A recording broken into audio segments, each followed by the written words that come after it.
Viewers, आप सभी का स्वागत है आपके अपने चैनल मंजू मेमोरियल प्राइवेट आई में। मैं आज जो स्टार्ट करने जा रहा हूँ वो सेकेंड ईयर का है, सेकेंड ईयर का सिलेबस है और सभी सेकेंड ईयर के बच्चों को मैं चाहूँगा वो ध्यान से देखें इन चीज़ों को। आज का पहला टॉपिक मैंने स्कूल से उठाया है, स्कूल थ्रेड्स से, क्योंकि स्कूल थ्रेड जो है काफ़ी इंपॉर्टेंट है आपके सेकेंड ईयर का सिलेबस के लिए, इसलिए मैंने इसको उठाया है। तो इनके काफ़ी सारे टॉपिक्स हैं। अब स्कूल थ्रेड्स में कुछ टॉपिक्स हैं, कुछ पॉइंट्स हैं, इनको जानना आपको बहुत ज़्यादा ज़रूरी है। तो एक एक करके हम पॉइंट्स को जो है फाइंड आउट करेंगे और जानेंगे। सबसे पहला पॉइंट हम फाइंड आउट करते हैं। तो स्कूल थ्रेड में से जो सबसे पहला पॉइंट होता है मेरे हिसाब से क्रेस्ट,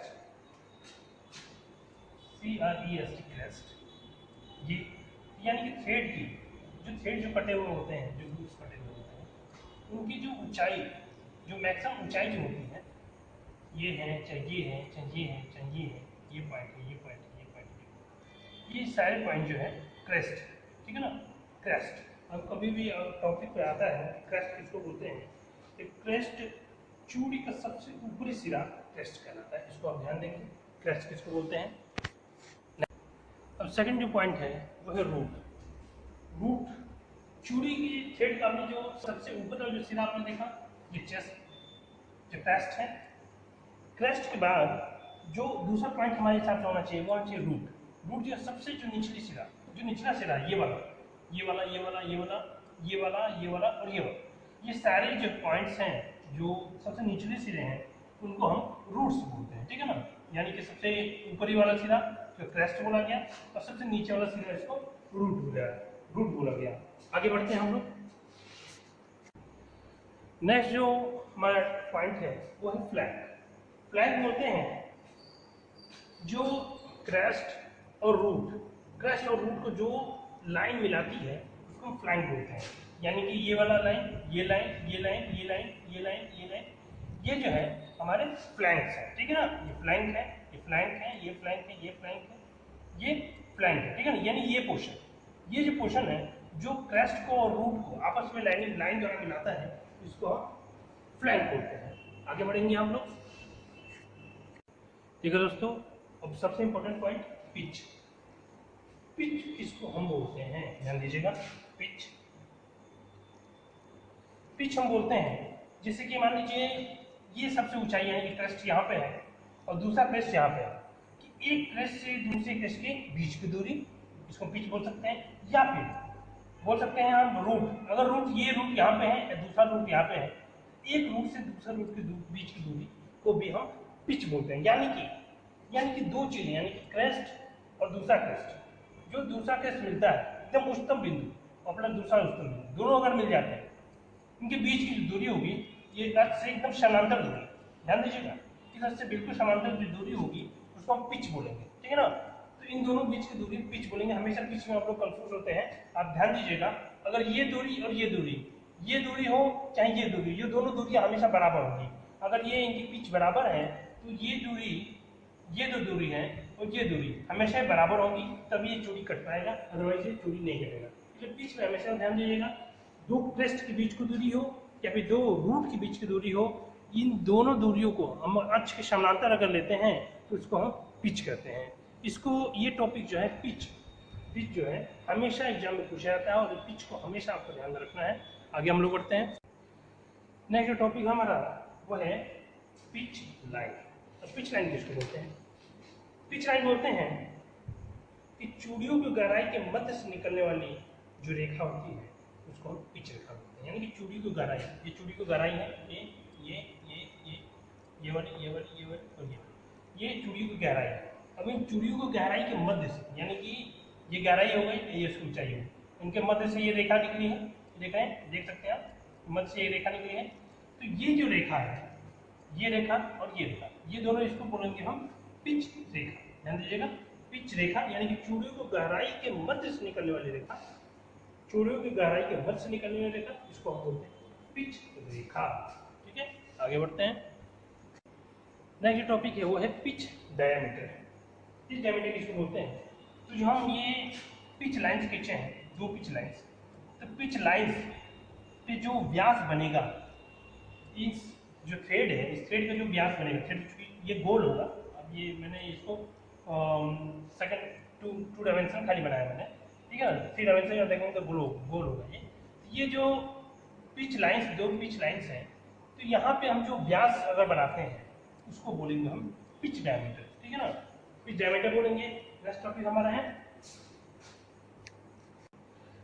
नेक्स्ट जो हमारा टॉपिक है वो है मेजर डायमीटर। मेजर डायमीटर किसको बोलते हैं? जो क्रेस्ट होता है, जो क्रेस्ट और ये क्रेस्ट, इनके बीच जो डायमीटर बनेगा, इन दोनों मतलब मैक्सिमम जो ऊंचाई होगी जो चूड़ी की, उनके बीच जो डायमीटर बनेगा दोनों क्रेस्ट के बीच की दूरी के, ये हम बनाएंगे, इसको मेजर डायमीटर बोलेंगे इसको, ठीक है ना। पिच डायमीटर, जो पिच लाइन हमने खींचा था उसमें जो डायमीटर बनेगा उसको पिच डायमीटर बोले, और मेजर डायमीटर जो क्रेस्ट पर जो डायमीटर बन रहा है उसको हम मेजर डायमीटर बोलते हैं। नेक्स्ट हमारे लिए माइनर डायमीटर। माइनर डायमीटर बोलते हैं जो जो रूट होता है, रूट यानी कि ये रूट और ये रूट, इन दोनों पे जो प्रभावी व्यास होगा, रूट पे जो प्रभावी, अभी जो हमने किया मेजर डायमीटर, जो मैक्सिमम यानी कि जो क्रेस्ट था वहाँ पे जो डायमीटर है वो था आपका मेजर डायमीटर, और जो इसको रूट, ये जो पॉइंट है, ठीक है ना, ये पॉइंट है, इस पे जो डायमीटर होगा, ठीक है, इसको बोलेंगे हम माइनर डायमीटर। अब ये 3 डायमीटर हो गए, तो 3 डायमीटर को हम अलग अलग करते हैं। तो देखिए इसमें जो पहला सबसे पहला डायमीटर होता है जो पिच डायमीटर, इसको हम पीडी से प्रदर्शित करते हैं, पीडी, इसको हम पीडी से प्रदर्शित करते हैं, कैपिटल डी, ठीक है ना। सेकंड जो है ये माइनर डायमीटर या फिर मेजर डायमीटर, मैं माइनर डायमीटर ले लेता हूँ। माइनर डायमीटर को हम स्मॉल डी से प्रदर्शित करते हैं, ध्यान दीजिएगा, आप लोग नहीं तो कहीं लिख लीजिएगा, ठीक है। स्मॉल डायमीटर को हम माइनर डायमीटर से प्रदर्शित करते हैं स्मॉल डी से, और मेजर डायमीटर यानी कि बड़ा डायमीटर कैपिटल डी से प्रदर्शित करते हैं। ठीक है, इसको याद रखने में कोई परेशानी नहीं होनी चाहिए।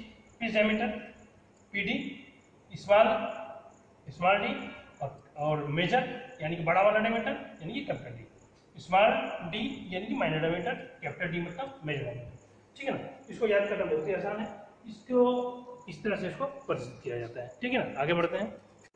नेक्स्ट जो टॉपिक है, नेक्स्ट जो पॉइंट है वो है चूड़ी की गहराई यानी कि डेप्थ। चूड़ी की गहराई यानी कि डेप्थ, डेप्थ कैसे कैलकुलेट करते हैं हम, ठीक है ना। इसे मैं कर रहा हूँ उसको, अगर डेप्थ को कैलकुलेट करना है तो हमें एक फार्मूला मिलता है, ये है capital D minus small D upon 2, ठीक है ना। Capital D upon small D यानी capital D major diameter minus small D minor diameter बटा में 2। ये इस तरीके से हम जो है डेप्थ ऑफ थ्रेड को हम जो है इस प्रकार से निकाल लेते हैं। यानी डेप्थ ऑफ थ्रेड किसको बोलेंगे? जो ये जो है क्रेस्ट से इस रूट के बीच की दूरी जो होगी, यहाँ से लेके यहाँ तक जो गहराई है, ये दूरी, इन दूरी को जो है हम major diameter minus minor diameter, अब देख रहे हैं मेजर डायमीटर ये है, माइनर डायमीटर यहाँ पे है, तो इनकी बीच की दूरी बटा में 2 कर देंगे, ये बीच की दूरी कैलकुलेट हो जाएगी। तो इस तरीके से हम जो है इसके हम बीच की दूरी निकाल लेते हैं कि किसी चूड़ी के शिखर से उसके रूट के बीच की गहराई चूड़ी की गहराई कहलाती है, और यह टी इक्वल टू, अगर चूड़ी की गहराई अगर टी है तो capital D minus small D upon 2, ये चूड़ी की गहराई का फार्मूला है। इसको हम कहीं आप लिख लीजिएगा।